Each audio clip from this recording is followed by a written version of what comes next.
Welcome to Acorn to Oak with Pennie Quaile-Pearce and co-host Matthew Donachie. Within each acorn, there is the DNA that strives to be a mighty oak tree. All it needs to reach its potential for greatness is to be activated. You are the acorn. On this show, we will share with you the tools and guidance you need to grow into the person you are meant to be.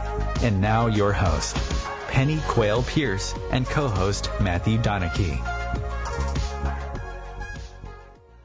Hi, good evening, good afternoon, whatever the time is over there. I just wanted to wish you all a happy Thanksgiving, and it's our happy Thanksgiving show called Don't Be Tamed. And basically, the write-up says, don't be tamed by other people's perceptions, worries or smallness. Break for freedom. Be the change you want to see in the world. Step up to the plate and hit a home run. Reconnect with your authentic self and your own inner genius. Be a thought leader. Be an example for others. Be an inspiration that shines like a beacon for everybody to follow back to the divine. We offer you lots of blessings and joy and peace and thanks over Thanksgiving holidays, and hope you reconnect with your authentic self. So, allowing Matthew just to wish you well himself, so I'll just hand over to Matthew. So good evening or good afternoon, depending where you're listening from. A very happy Thanksgiving. I hope you're enjoying it, whatever you're doing, and just connecting with family and having that real good sort of soul time, I would say. And good amounts of turkey or goose or whatever you've decided to celebrate with. Yeah, so, I wonder, because our traditional is turkey, isn't it, at Christmas? I wonder if theirs is similar. Yeah, I think at Thanksgiving it's either turkey or goose or something similar to that. And by all means, get in touch with us. Obviously the English don't celebrate Thanksgiving. We have harvest suppers, but they're nothing like the celebrations that you guys have for Thanksgiving. So we miss out on this one. We're going to have to go over to the States sometime, Matthew, and go at Thanksgiving and experience all of the jollifications and the hullabaloo and everything else that goes with it. But I think very much it's a family time, and it's a great tradition to have. I think the Americans do it really well, whether it's Thanksgiving or Halloween. The perception we have in the UK is like, you guys really go all out. And it's lovely to see from our sort of view, all the kids going on Halloween and all the celebrations over the years. The Americans seem to go really all out on it, and I think it's brilliant. Not enough people in the UK do that, so I think it's any excuse really good to have a party. That's what my attitude. Yes, absolutely. And also to have fun and to spend family time and all of those things. And I think very much, for me, the don't be tamed is, don't let other people's perceptions or worries or smallness stop you from enjoying time with family and friends and enjoying self, because there's just not enough of that in the world today. Yeah. And it's that's what our show is all about. It's stepping up to the plate and hitting a home run, reconnecting with your authentic self and your own inner genius. Don't worry about what Mrs. Jones down the road is thinking. It's about, living your life as, Michael Caine, the actor Michael Caine, always said about life was, this is not a dress rehearsal. This is the real thing, So it's getting out there and being an inspiration for other people. Laugh loudly, dance wildly, and smile a lot. It's really, really important. And, you know, for me, it's, you never know when tragedy will strike or life becomes tougher than usual. Um, and it's looking at it and just going, you know, those times you get through as quickly as you possibly can.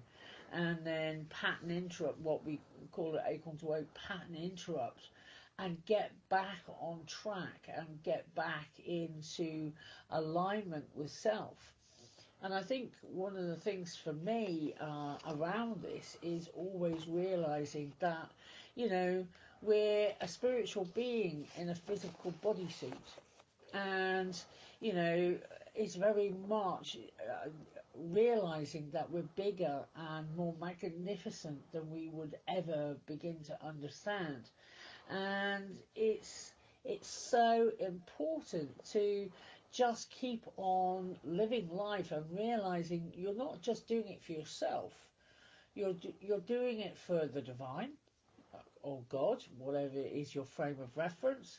And, you know, the universe is there to support you having the best experience that you possibly can, because they're there to help and support you.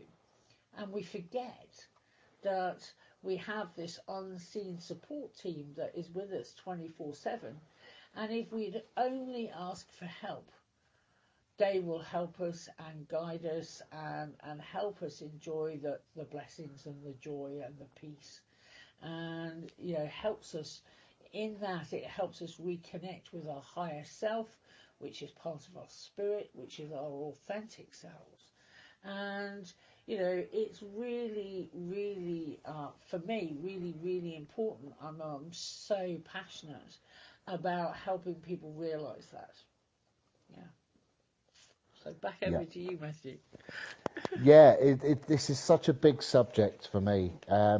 When I started just reflecting, when we came up with the subject for the show, I started reflecting on how it's impacted my life, and I got a good prediction. Between 15 and 20 years of my life, I've spent my life being tamed by others and allowing myself to limit myself just because of what other people had said. And these can be real sort of side comments from teachers or adults, and we can really take these on board and allow them to affect our lives, because we have a choice. We can either believe what they say and take it for gospel, or actually say, you know, you may think that's true, however, I'm going to prove you wrong, or watch this space, or whatever it be. But it's so important to really respect yourself enough, to love yourself enough, to give yourself any chance of having the best life possible, and don't let anybody rock you. As Penny said, there's obviously certain things in our lives that always happen, that are going to happen, and tragedy can strike. There's certain things we're all going to experience in life, and that is sort of death of family members and friends and that sort of thing. And these things are just to be expected, unfortunately. But it's how we respond to them and how you let it affect you. One thing my grandma said to me just before, it was a few weeks before she died, and I got the amazing chance to go down and look after her for a week, and we had some amazing chats. And although she was sort of slightly delusional at the time, within those sort of moments of dementia, you'd have moments of clarity. And one of the things she said to me is, Matthew, I don't want you to cry when I'm gone. I just want you to be glad and think of the magical times we had. And it was so clear and so precise that actually, yes, we're sad that people have gone, but we can actually be happy and think of all the times that we had.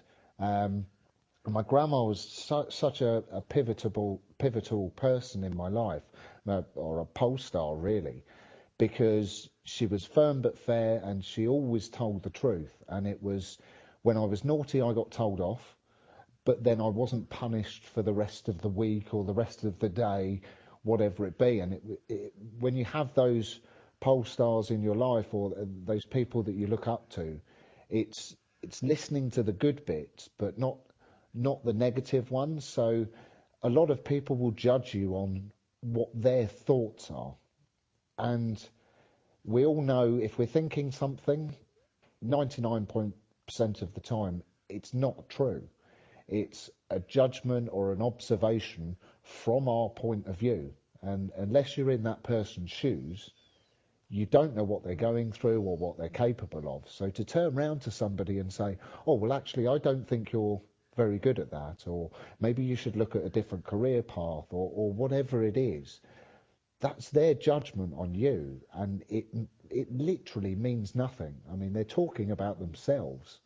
So it's really important just to not take these sort of insults is maybe a bit of a heavy word, but not take these judgments on board. We're all amazing spiritual beings, and we're capable of anything. A lot of people don't realise is that we're all just as capable as Einstein. We're all just as capable of Steve Jobs. Like, whatever you want to excel in, you hold just as much power as some of the geniuses that we've seen over years and years. And you think, wow, how did he come up with Apple? Well, like, what an imagination. And you think, I wish I had that. Well, you do. Everybody does. The trouble is we don't realise it. And we listen to other people's judgments and think, oh, I'm not very good at that. I couldn't do this. My grades weren't good at school, so therefore I'm not intelligent. Absolutely rubbish. Maybe you just didn't try hard enough at school. It doesn't mean you weren't intelligent enough. You just didn't find your way of learning.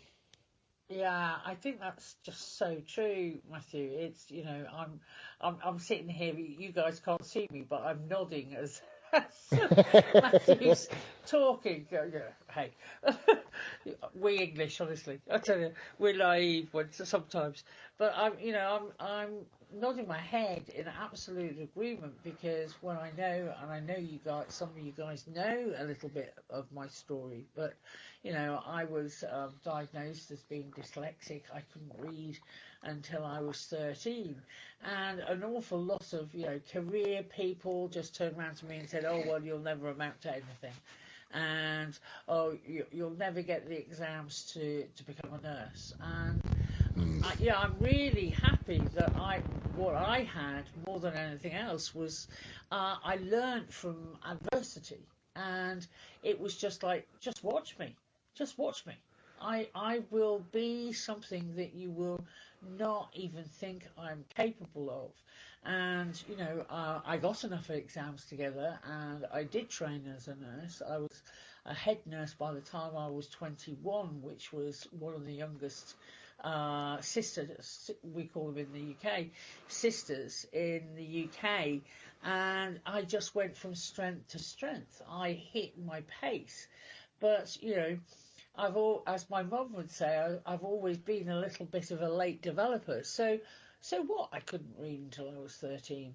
I was very, very right-brained, and I had to train myself to be left-brained. And now my mantra in life is planning and preparation prevent piss poor performance.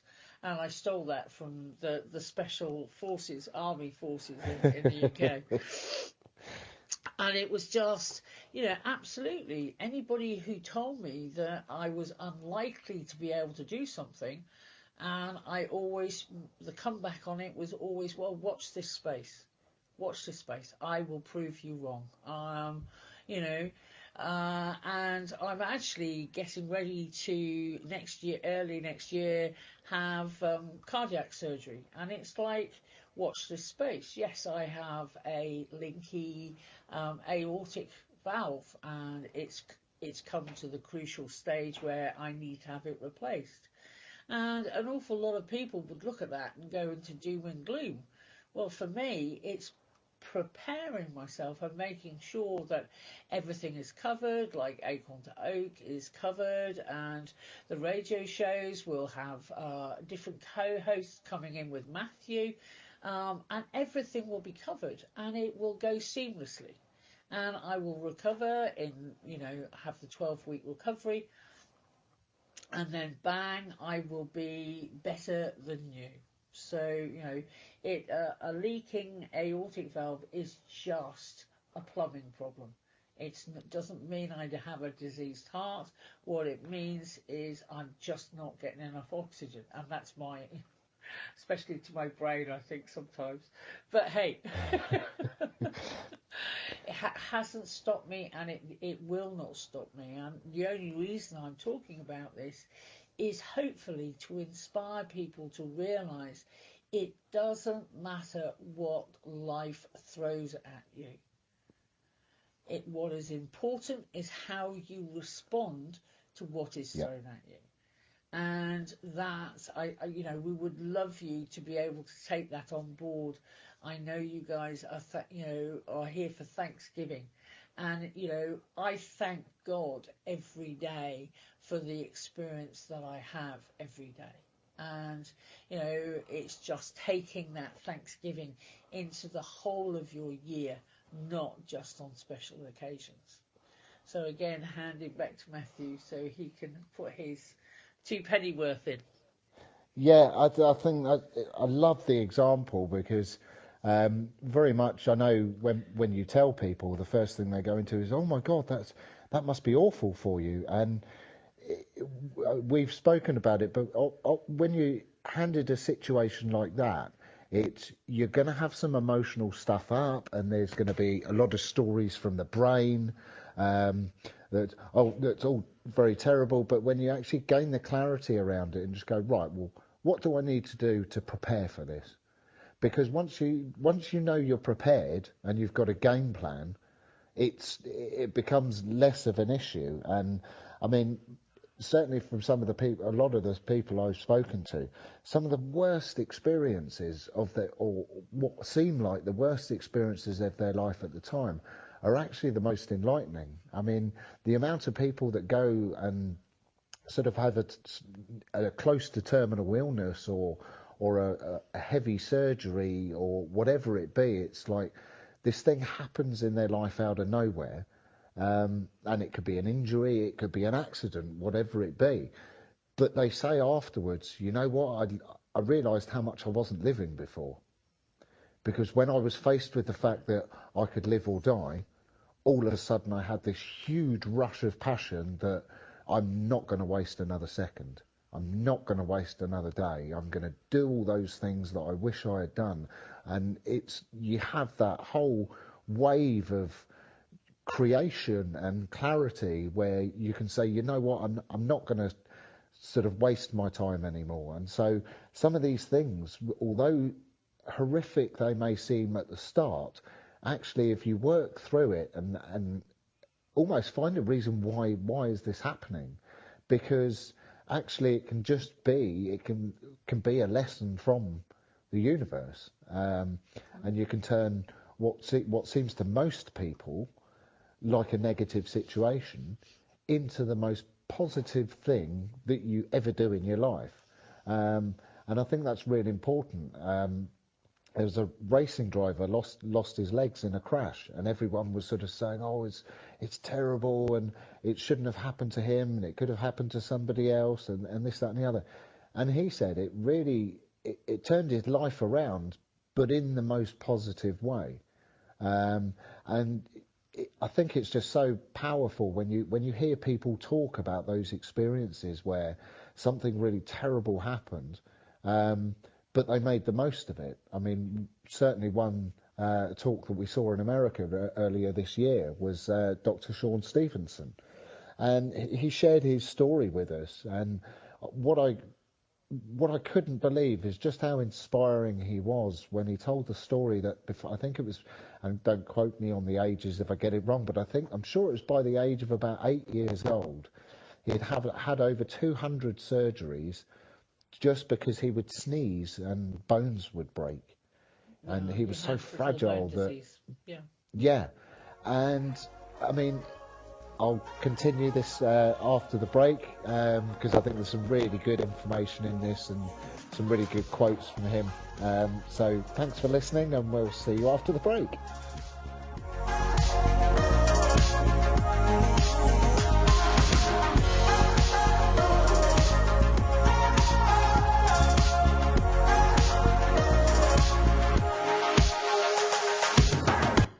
Your conscious connection to a more mindful world.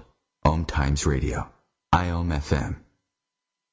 OMTimes Magazine is one of the leading online content providers of positivity, wellness, and personal empowerment. A philanthropic organization. Their net proceeds are funneled to support worldwide charity initiatives via Humanity Healing International. Through their commitment to creating community and providing conscious content, they aspire to uplift humanity on a global scale. OMTimes, co-creating a more conscious lifestyle. I'm Kathy Williams, host of Sexy Mom Abundant Life radio show on Thursdays at 5 p.m. Eastern, 2 p.m. Pacific.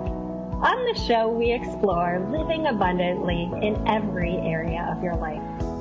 Ways to let go of limiting patterns and beliefs and to step into the flow of creativity and possibility, knowing you are supported by the universe. We are talking about your life. Ever wonder, is this as good as it gets? No, it could be so much better. At Acorn to Oak, we know you are seeking more happiness, joy, unconditional love, financial freedom, passion, and purpose. Find your unique mojo and live an extraordinary life. Want to know more? Contact us at our website, acorntooak.org.uk. 1 in 3 adults has prediabetes. 1 in 3. That means it could be you, your football buddy, your football buddy, or you, your best man, your worst man, you, your dog walker, your cat jogger. While 1 in 3 adults has prediabetes, with early diagnosis, prediabetes can be reversed. Take the risk test at doihaveprediabetes.org. Brought to you by the Ad Council and its Prediabetes Awareness Partners.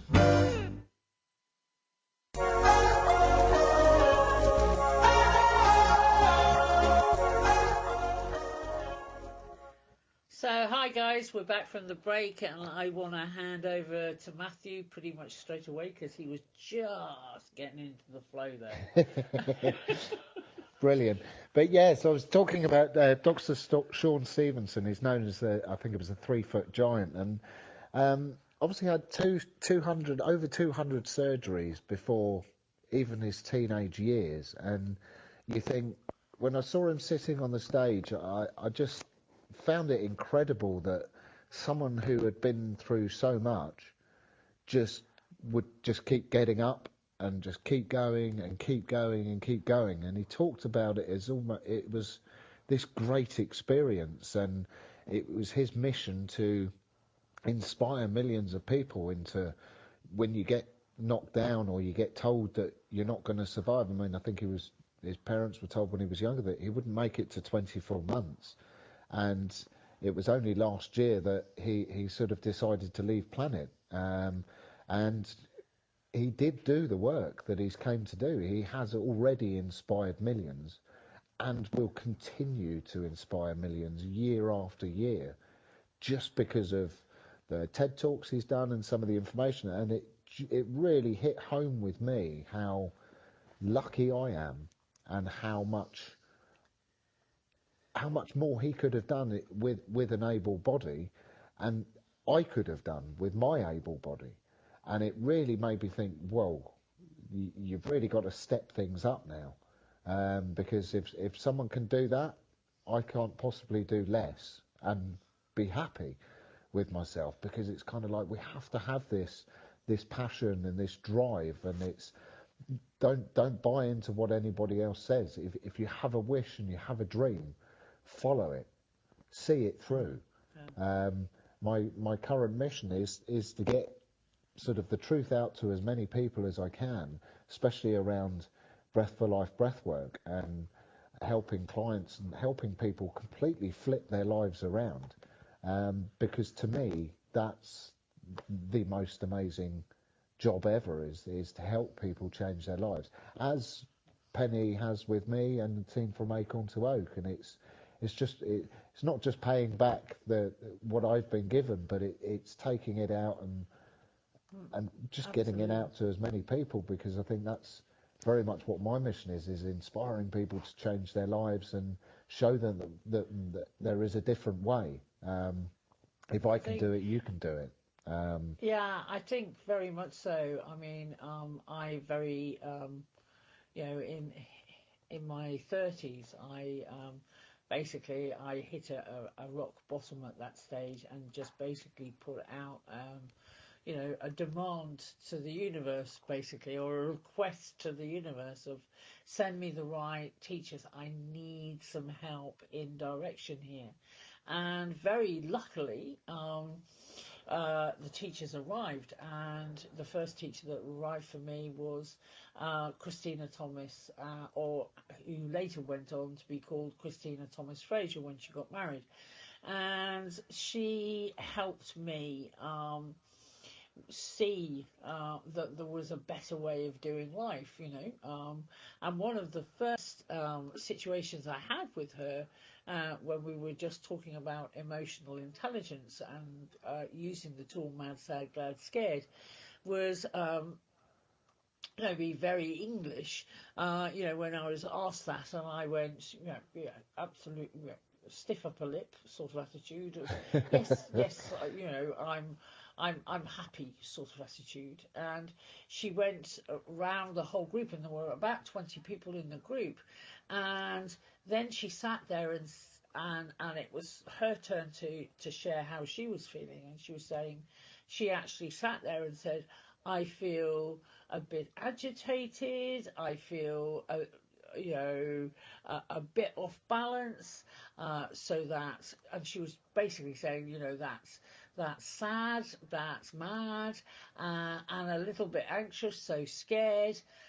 It was like a bomb went off in my head. And she was just about to finish, and I had been the first person to talk, and I said, I just had to say, excuse me, could I have another go? And she looked at me and went, yes, okay. And I said, I'm sick and tired of telling people lies. What I want to do is be authentic. I feel like shit. I don't like my life. I am desperately unhappy. I am a very successful professional, but this is how I actually feel. And she sat there, and her eyes just filled up with love. And she just looked at me and said, thank you for getting real. And I have never done anything else ever in my life but be real from that moment onwards.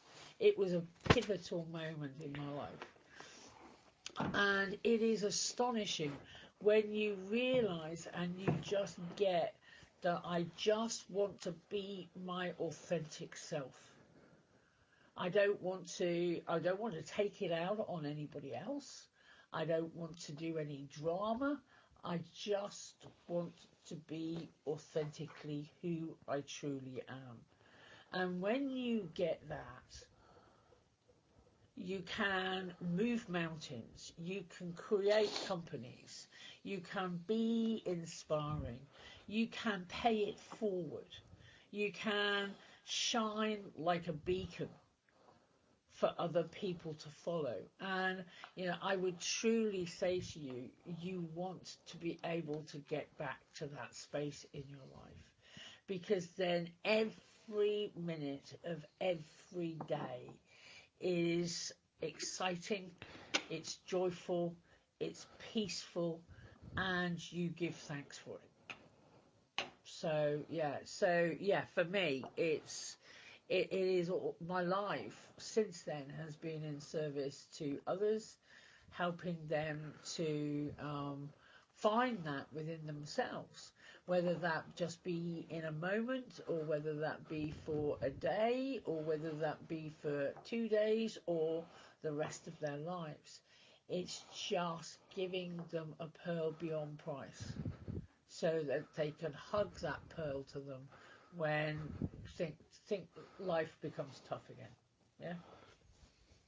Yeah, I think it's something that very much a lot of our clients get to the stage where it is kind of like enough is enough, and they can be very successful professionals, but there's just something missing. A lot of the entrepreneurs that we work with, they have had varying success within their lives, and some have built pretty successful companies, but they still feel limited, and it's this feeling that something's missing.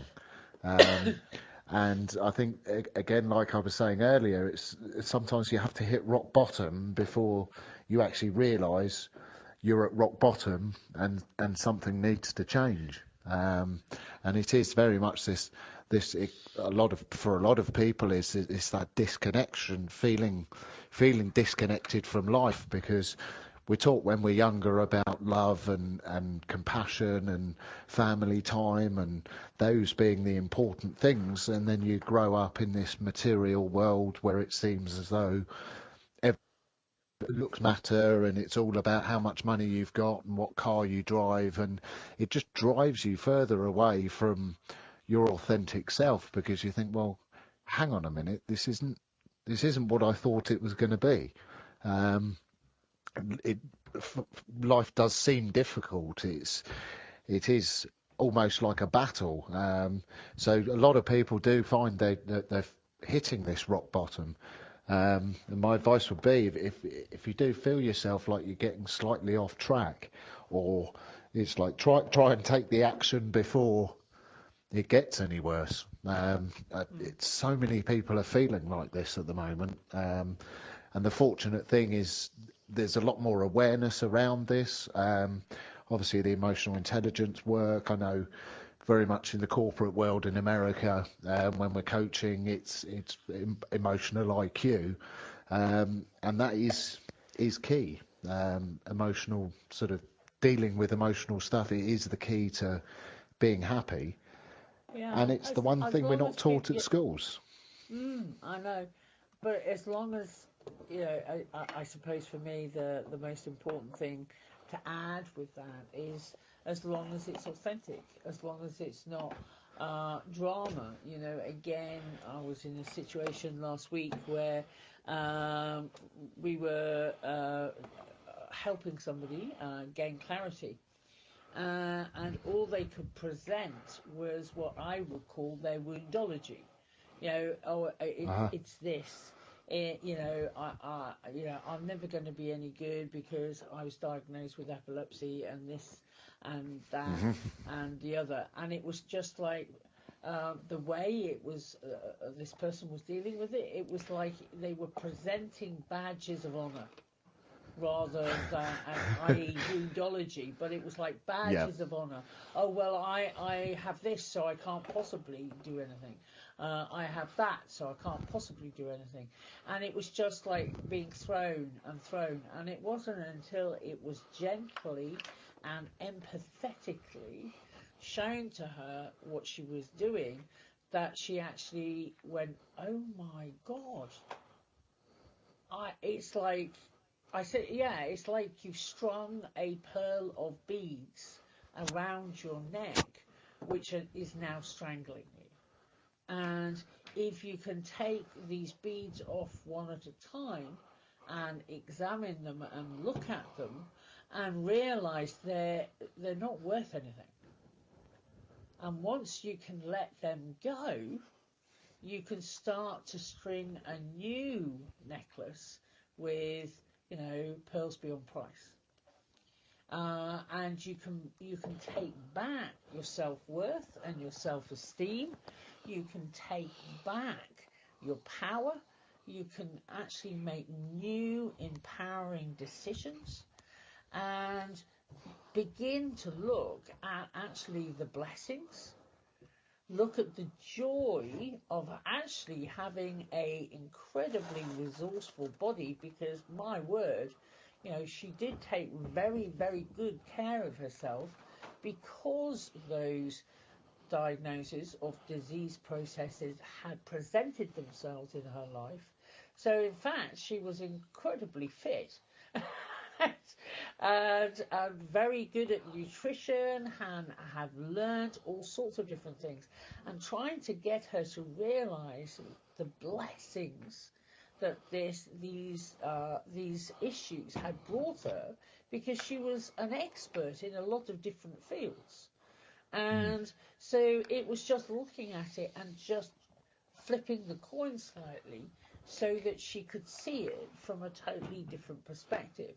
And I think sometimes when we, again in the UK we call it doom and gloom. When we have the doom and gloom brigade, which I'm never going to get better, and it's like stroking your cheek and going, doesn't it feel so bad? Doesn't it feel so bad? And it's those positive strokes of going, oh yeah, well, it's all right for you, but it's never going to be okay for me.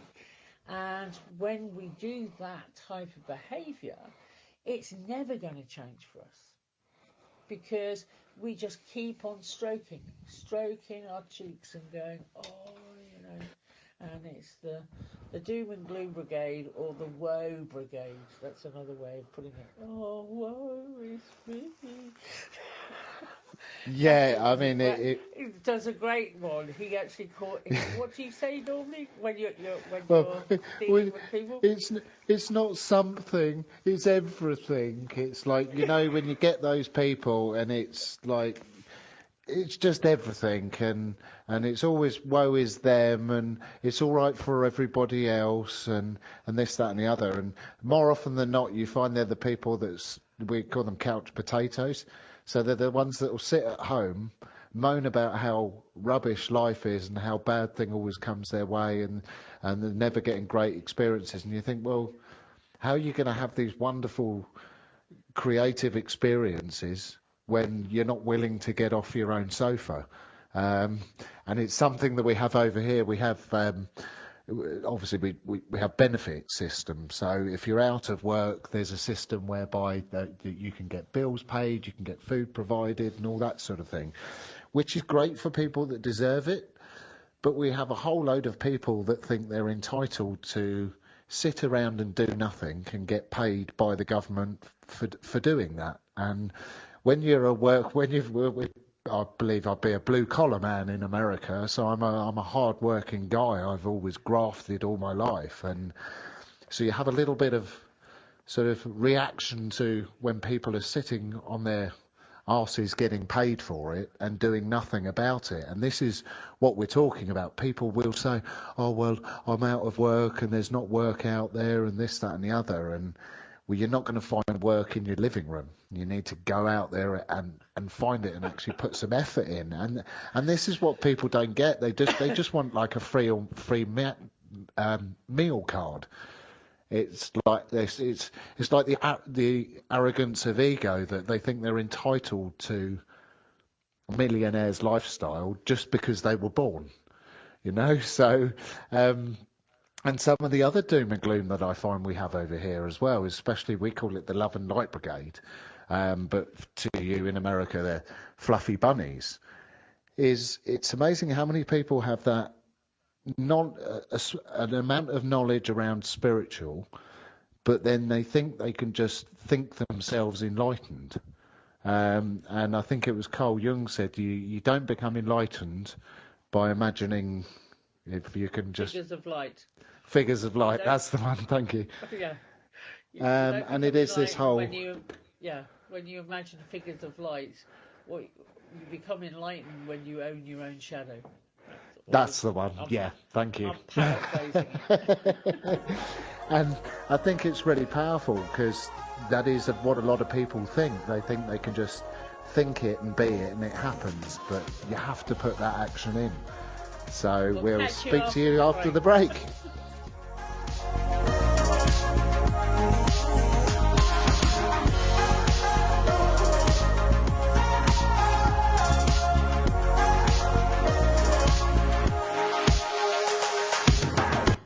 A conscious lifestyle for a mindful life.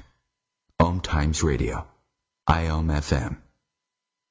Being a radio host on IOM FM allows you to build your show on a rich platform with the power of the internet to fulfill your outreach goals and connect with a very specialized and global online audience, unlimited by time and distance. OMTimes Radio will provide you with web relevance, a recognizable conscious brand, and with the standard of excellence that has accompanied every single OMTimes endeavor. Host your show with OMTimes Radio Network. Hello, I'm Sandy Sedgbeer, host of OMTimes Magazine's flagship radio show, What is Going On? My passion is sifting through information, research, and innovations from new thought teachers, speakers, and researchers, pushing back the boundaries of what we know about life, energy, metaphysics, and the universe. I love shifting perceptions about who we are, why we're here, and how quickly impossible becomes normal when we open our minds, expand our awareness, and accept that the only limits that exist are those we place upon ourselves. So if you're the kind of forward-thinking, eager investigator of what lies beyond the current reality that most perceive, why not make a date to come play with me in the field of possibilities at 4 p.m. Pacific Time, 7 p.m. Eastern Time every Thursday, and together we can discover what's really going on. We are talking about your life. Ever wonder, is this as good as it gets? No, it could be so much better. At Acorn to Oak, we know you are seeking more happiness, joy, unconditional love, financial freedom, passion, and purpose. Find your unique mojo and live an extraordinary life. Want to know more? Contact us at our website, acorntooak.org.uk. Long ago, you wouldn't think of galloping on a horse while doing calligraphy, and you wouldn't have attempted to ride your bike while typing a letter. Yet you think you can safely operate a multi-ton vehicle while texting? Behind the wheel is no place to multitask. If you want to BRB, drive now and text later. Lives depend on it. Visit StopTextStopWrecks.org, a message brought to you by the National Highway Traffic Safety Administration, Project Yellow Light, Noise, and the Ad Council.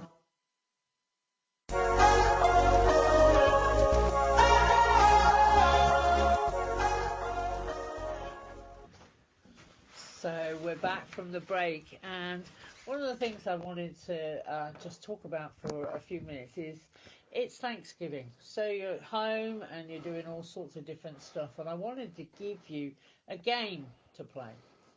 And we play this game at Acorn to Oak with alarming regularity, and it's called the Rant. And the rant basically means that you pick a subject that you're going to have a rant about. And it could be something like a bus timetable.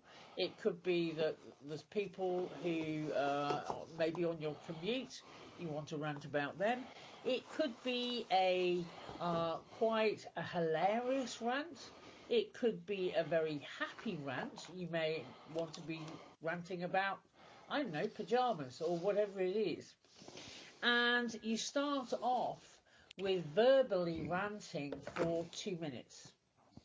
And then you do a non-verbal rant for 2 minutes. So it may be gestures, it may be just noises, it may be stomping, it may be doing whatever it is. And obviously someone's timing you. So you do a 2-minute verbal rant, a 2-minute non-verbal rant, and then you go down. The next round is a verbal rant for a minute and a non-verbal rant for a minute. And then the third round is you do 30 seconds rant, verbal rant, and then a 30 second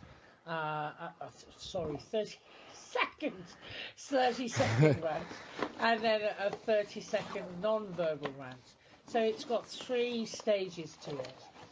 And we've played this game on retreats with all sorts of different participants. So it's, it could be 5 or 6 participants, it could be 20 participants, and then we break up into groups and people are doing their rant. And it's really quite amazing, and it's quite a liberating tool But some of the best rants I have ever heard are, some of the positive rants about their soup being cold.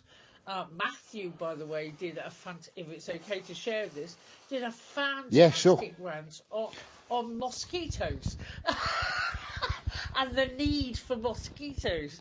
I've also had somebody turning around to me and saying, oh, well, I can't rant because I just don't get angry. And then did the most incredible takeoff of Billy Connolly having a rant about something or other. And absolutely hilarious. And I think what is so important about ranting is, the rest of the group who are listening to the rants, their job is to listen to every single word. Because I think in normal everyday life, when someone goes off into a rant, we tend to walk in the opposite direction. We tend to look away and not give them any attention. They don't feel like they're being heard. All sorts of different scenarios. So I would like to give you that challenge for a Thanksgiving game. Do a rant, because my word, the people who have done rants just feel so energised by it afterwards. So again, I'm going to just ask Matthew, because I've seen him do a few different rants, being the facilitator of them. And did you enjoy them? What did you think of them? Yeah, I mean, for me, what was really interesting, I remember that the first time I did a rant, and I was in a group of on a facilitation course, and although I was early on in my training, and these guys were sort of practitioners, so I'm in this a room of people, and I thought I couldn't possibly do this, and it's just picking a subject, and it doesn't matter what it is. And for the men out there, it could be about women not being able to drive, and then for the women it could be about the men that can't drive and claim that women can't drive, sort of thing. It doesn't matter what it is. It's just picking a subject and having a rant about it. And as Penny said, you can use lots of different emotions. And I think when I did one rant on retreat, I literally couldn't think of a subject, and I was sat there telling myself, I can't do this. I've got nothing to talk about. And I just literally gave it up and thought, right, what am I going to talk about? And the first thing that came into my head was cake. And I thought, yeah, and literally I said, right, I'm going to rant about cake and how amazing I think it is. And it's amazing how things just sort of erupt when you just let something out. It was about my love for cake and this, that, and the other. And I managed to get through the first couple of minutes, I think, at which point I thought, I've lost it, the subject's gone. And then I just came out of nowhere, there's Madeira cake, and obviously there's a country called Madeira, and I thought, I want to go to the beach in Madeira where the beaches have cake. And some of the things that people come out with in rants may not necessarily make sense, but they're so entertaining to the people watching. And I mean, some of the rants that I've witnessed, you can literally be in stitches, and it doesn't matter whether the person's being joyful or whether they're in pure rage over something. Because more often than not, when we're in rage around something and we're ranting, it's only when you finish the rant you realise sometimes that it's way over the top. But because it's so genuine, when the person's exploring it and putting it across, it's just magic for the people watching, and people get so much from it. It's such a good experience to do. I know I've done sort of 6 or 7 now, and they're just great fun. So yeah, I think what a great suggestion when you're with the family, and that is having a rant. And I wouldn't sort of do it too personal. So if you're round at Thanksgiving and you have a rant about your mother-in-law, that's probably not the most appropriate. I would choose a slightly different subject if it were me. But it is just very much about just having a rant about something. It could be the fact that you don't like petrol cars or whatever it be, but just have a go. I was talking to Chris earlier on, and obviously it's cold where he is at the moment. It may be having a rant about the cold weather. Yeah. I mean, who thought winter was a good idea? I mean, who really? I mean, why couldn't we just have spring and summer and autumn? I mean, there is no need to get that cold. However, I don't mind it up in the mountains because then you can ski. But anywhere else, it's not appropriate. Yeah, just to let you guys know. I mean, I've got relatives that live in Canada, and I know that sort of you get huge falls of snow out there, sort of meters deep, and things carry on. Well, we get 10 millimeters of snow over here, and it's like shut down. We just don't. We have the resources to solve the problem, but more often than not, we don't look forwards enough. So it'll be nice and warm one day, and then all of a sudden we've got snow and the country's shut down, and it's really quite incredible. All the resources for the snow are up in Scotland, and the snow. Yes, and can't get down here. So we always have a good rant around that. It's kind of like, well, we don't mind that there's snow, but if it could just be more convenient, if it could let the weatherman know when it's coming, then we can get the resources ready, and then we can actually enjoy it when it does come. Because people end up resenting it.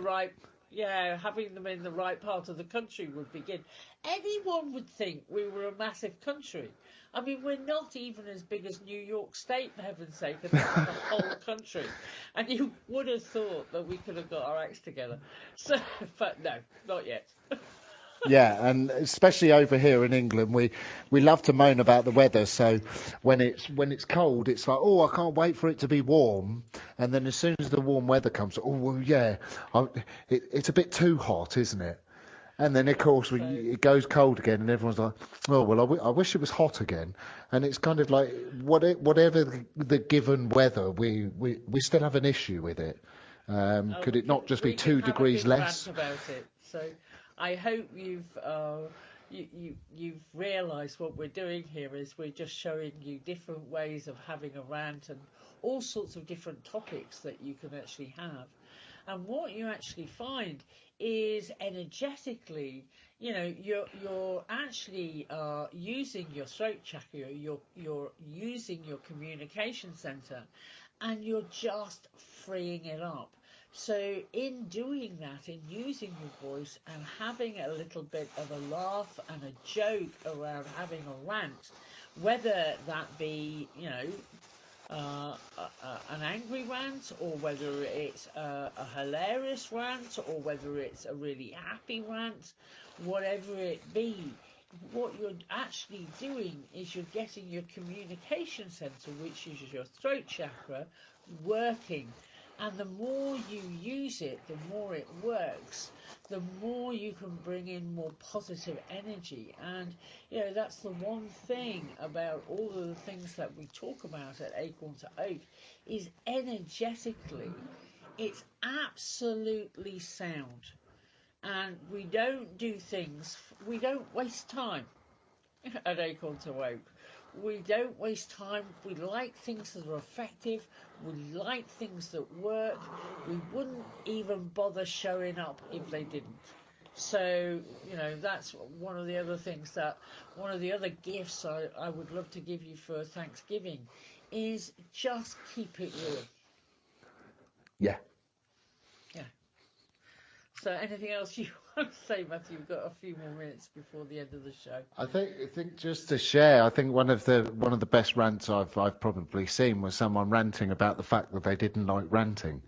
And it was just amazing to watch, to see someone stand up and say, do you know what, I'm just so angry because I don't like ranting and I never know what to say. And then it was like a comedy act from there on in, because you could just see, like you say, you just see people light up and they just naturally get into that passion. And they were stating that they were frustrated, that they felt they couldn't do something. And it was just amazing because the clarity he gained as he ranted, that actually he was very good at it and did enjoy it. It was just one part of him that was telling himself he wasn't good at it, and therefore he said he wasn't going to enjoy it. And it just an incredible experience. As I say, to watch other people do it. And it's another way of getting people to really put themselves out there. So a lot of people would sort of say, "Oh, I'm not very good at getting up in front of a classroom and this, that, and the other." And it's never about exposing people, but it's about allowing people to realise just how powerful they are and how many skills they have that they don't realise they have, because they've always told themselves they're not very good at it. "Oh, I'm not very good at public speaking," or I close up in front of people, and then they do a rant and they just do have this high, and they realise that it's only ourselves that hold ourselves back, and usually it's the mind. It wouldn't be the heart, it would be the mind. So don't be a prisoner of your own mind. Don't be tamed. And just to remind you of the process again, it's 2 minutes of verbal rant, 2 minutes of non-verbal rant, then you go for a minute of verbal rant, a minute non-verbal rant, and then 30 seconds of verbal rant, and 36 of non-verbal rant. We really hope you have a fantastic day and holiday season in the United States, and